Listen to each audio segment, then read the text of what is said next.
So today I thought I'd open up one of my favorite softwares, Apple Motion, and show you 3 really cool logo animations that you can create yourself using this software. So I'm not sponsored by Apple. I just love this software. I paid for it with my own money. I literally use it almost every single day in my real job at Plum Productions, my production company. So I just wanted to show you these 3 really cool logo animations with alpha channels so you can layer them on top of any video.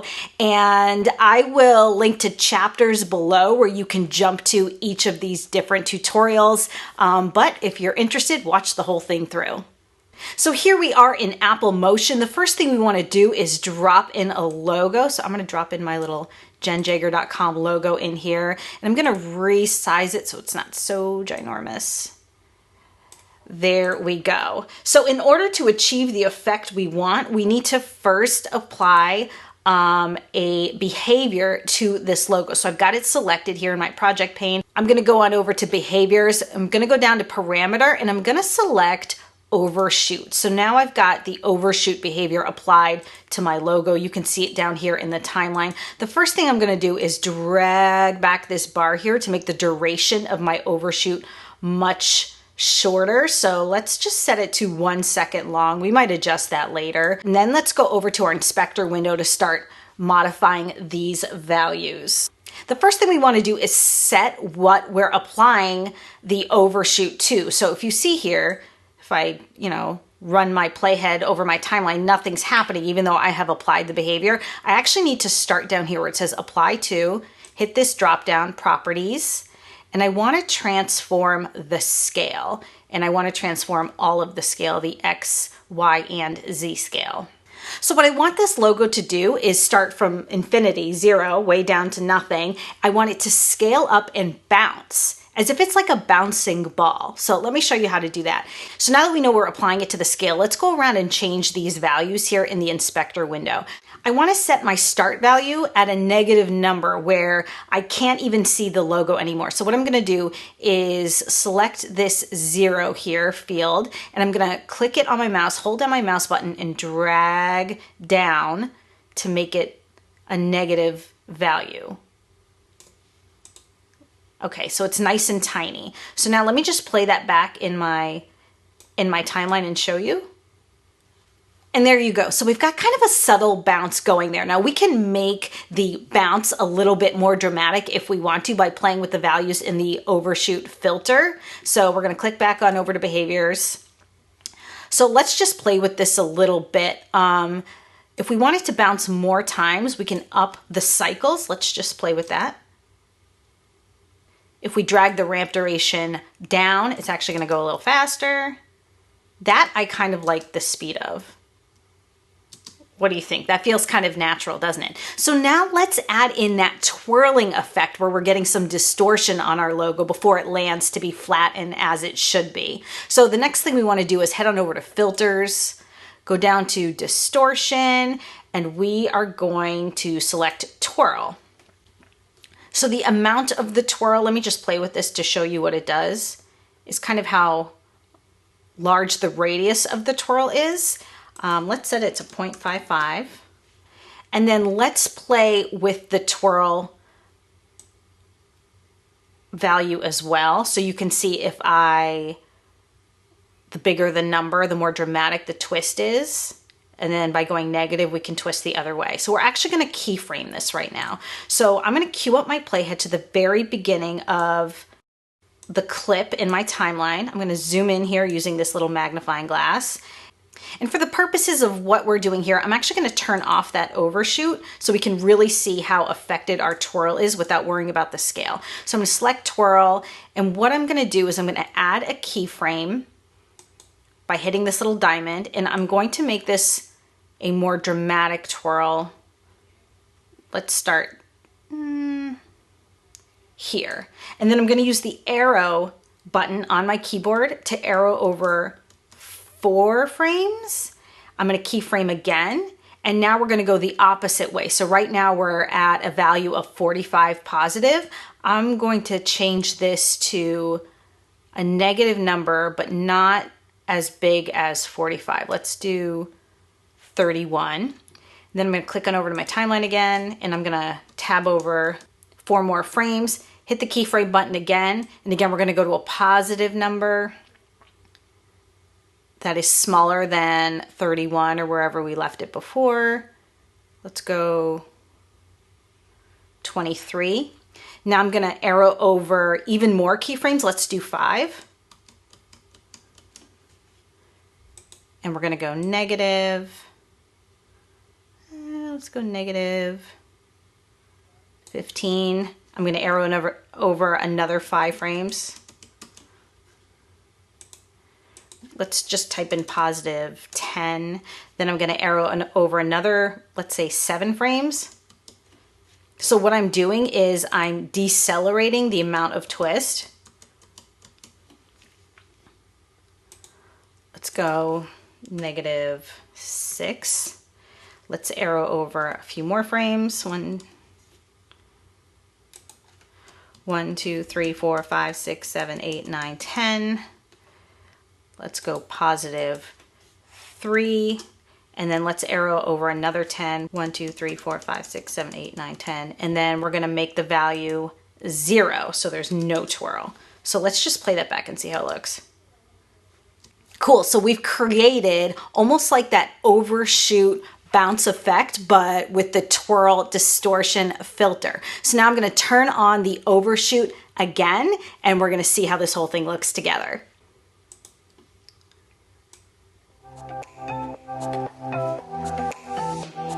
That's kind of fun, right? And if you want to export this with an alpha channel, you want to make sure you're on the right settings. Let's go on over to the share button, top right. Let's hit export movie, and you just want to make sure when you click the settings bar here in the middle that you're an Apple ProRes 4444. That's going to give you that transparent background so you can layer this over video or any other background that you want, and that's going to be true for all of the logo animations we do today. All right, so let's move on to our next animation. This is this cool one with this page curl and then this highlight. I love this. It looks a little 3D. It's kind of fun. I love the highlight over the logo as well. So let's dive right into that. Again, we're going to drop in a logo. I'm going to resize it because it's a little big. All right, cool. Now the first thing we need to do is apply that page curl effect. So we're going to head on over to filters, distortion, and page curl.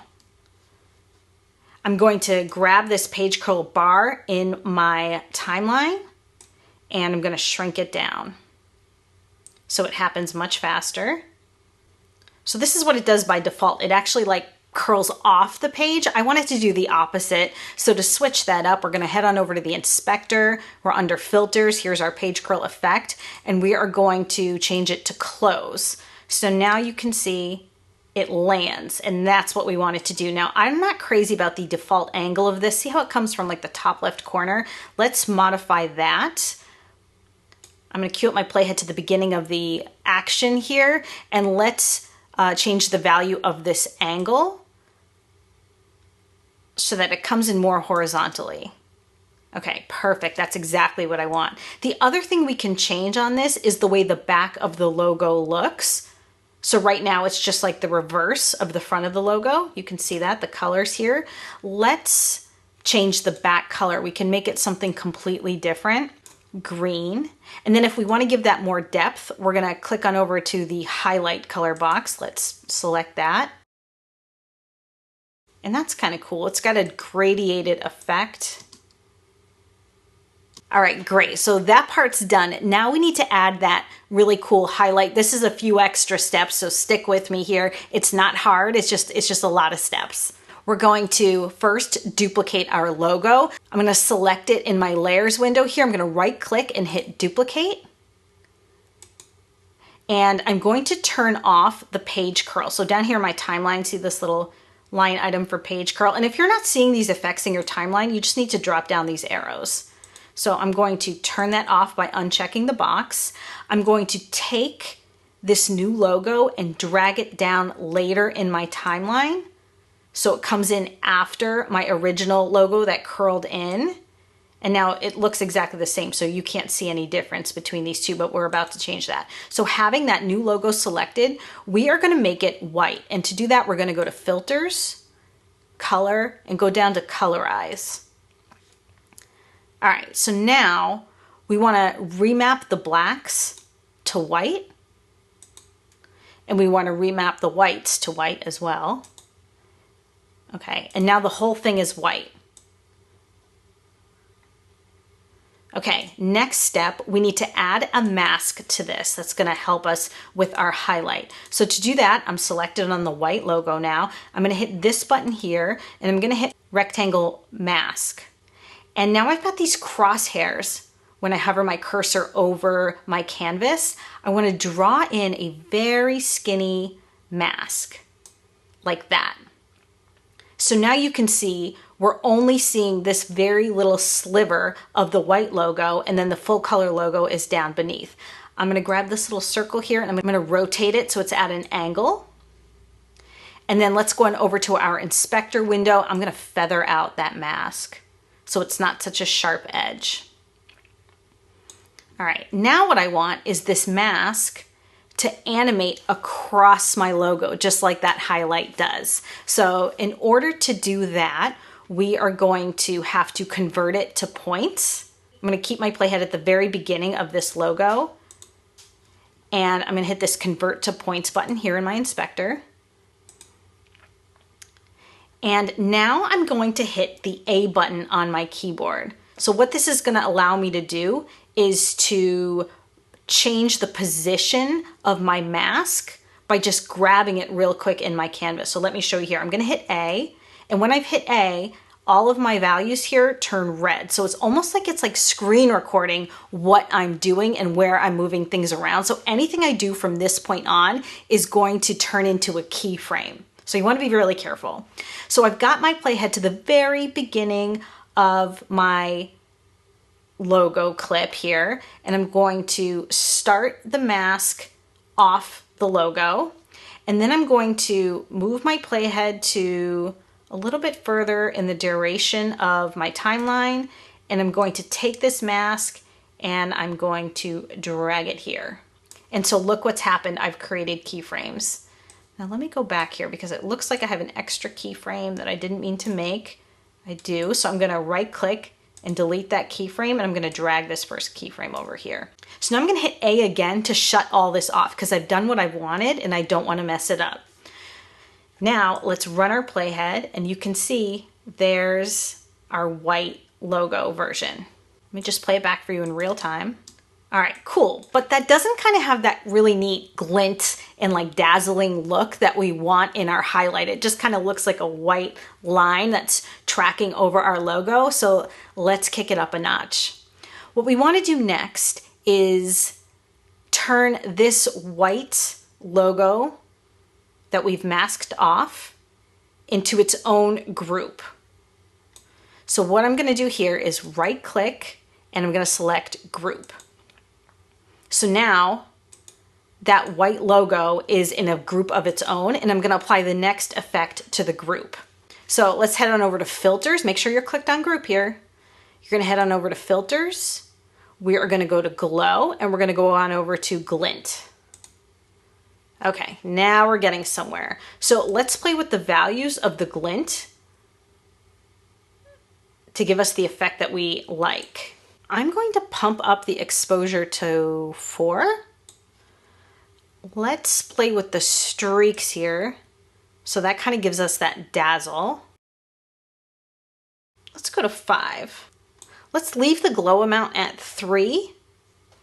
Let's dial down the intensity just a hair.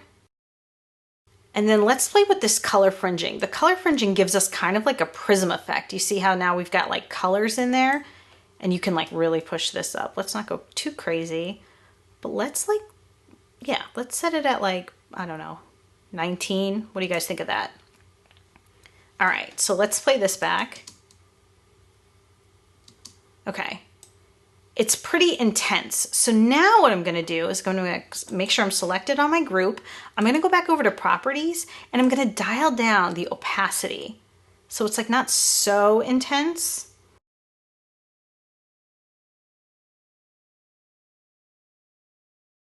And if you want the highlight to happen faster, we're just gonna manually move the keyframes from our rectangle mask. So I'm just gonna grab this little keyframe. Let's make it go a little faster. That is nice and glitzy, isn't it? So I like this one very much. All right, now we're ready for our third and final logo animation. This is a really great one. You can actually make a logo change colors using this technique. For this one, I'm gonna use the Plum Productions logo. All right, so I'm clicking and dragging my PNG logo in here. And this one's definitely a few steps, but again, I think it's really cool. And it's actually really simple if you just know what you're doing. The first thing I wanna do is I want these circles in this Plum Productions logo to be transparent. Now, I could take this into Photoshop and cut all of those out, but I can actually do it in Motion if you know how with these white elements in this logo. So what we need to do is head on over to Filters, make sure we're selected on our logo, head over to Filters, and we're actually gonna go to Keying, and we're gonna use the Luma keyer to cut out these white circles. So I'm just gonna play with these values here to isolate those white circles. So we've got that here. And now I'm gonna check this invert button. So now you can see those are cut out. I'm actually gonna do like just a little fine tuning to really get them cleanly cut out. Okay, so we've got this. The next thing we want to do is create the colors that are going to fill in our logo. So we need to drop in a generator of gradient. So to do that, you're going to go on over to the Library tab way up here. We're going to go to Generators, and we're going to go on down to Gradient. And I'm just going to drop this right in here under my logo. And now I've got that selected, and we're gonna click back over to Inspector, and I'm gonna hit this drop down. So you can see here what we've got on the left side of this gradient color bar is the lighter blue and then the darker blue by default. The first thing I wanna do is change the angle of the gradient. I actually want it to be more on the diagonal. So by playing with the start and end values, you can see that I can play with the angles and change them up. Now what I want to do is change the color of this gradient. This effect works best if you add a lot of colors tightly packed into your gradient. So to do that, first you can click on the existing boxes and customize the colors. And I'm just going to go for a rainbow of colors here. And then if you want to create a new color, you just click anywhere on this bottom bar here. And look, I've made a new color. I'm going to set that to this. Let's just go for it. Let's just make it a total rainbow.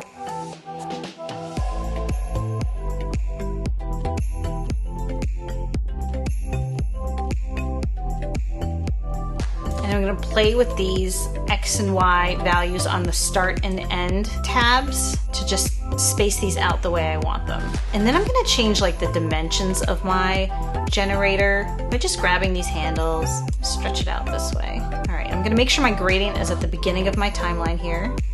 Okay, so now I'm selected on my gradient. Make sure you're selected on your gradient, and you're going to go up to Object and then down here to Add Image Mask. Now you've got this kind of like drop zone here under Image Mask in your inspector. You're going to take your logo and drag it right into that window, and look what you've got. You've clipped the shape of your logo into the gradient. Okay, so we're getting somewhere. Now what I want is I want those colors to move through the logo. So to do that, I need to actually move the gradient using keyframes. So I am going to select gradient, and you can see how much playroom I have to work with here. This is the shape of my gradient. So what I'm gonna do is head on over to Properties, and I'm gonna queue up my playhead to the very beginning of the gradient. Make sure we're queued up here. And I'm gonna add a keyframe on the position line, and I'm going to change my X value to here. So I don't wanna go any further than my logo. Now I want to drag my playhead later down the timeline, and I want to add another keyframe, and I'm going to move the X value in the opposite direction. Cool, right? Let's play that back. That looks great, right? But now we want to turn the logo into the original colors that it belongs. So how do we do that? What we want to do is duplicate our logo that we made. So now you'll notice once you've dragged that original logo into the image mask on your gradient, it automatically becomes unchecked. If I check it, it pops up, but I don't want to do that. I want to actually duplicate that logo. So right click, duplicate. Now I want to turn on that new version, the duplicate, but I actually want to turn off the Luma keyer because I want my white circles to come back. So I'm going to turn that off. All right. So now if you look at it, all you see on top is the original logo. I don't have any more of my gradient that I wanted. I'm going to drag the original logo down later in the timeline. And I'm going to have this full color logo, the proper logo, fade in. So I'm selected on the logo. I'm going to hit behaviors, basic motion, fade in and fade out. And I can change the duration of the fade in time. Let's just see how it looks like. The default is 20 frames. Let's see how it looks.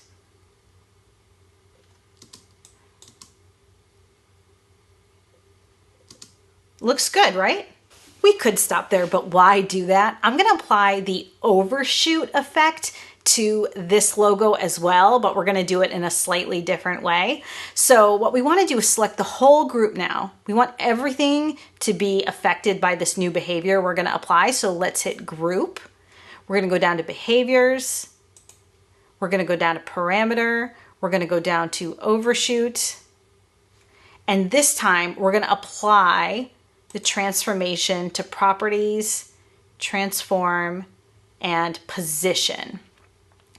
And I'm going to apply it to the Y axis. All right, so here's our overshoot on the whole group. It's too long, of course. We want to shrink it down. And let's put the start value a high number so that the logo is out of frame and it's going to bounce in.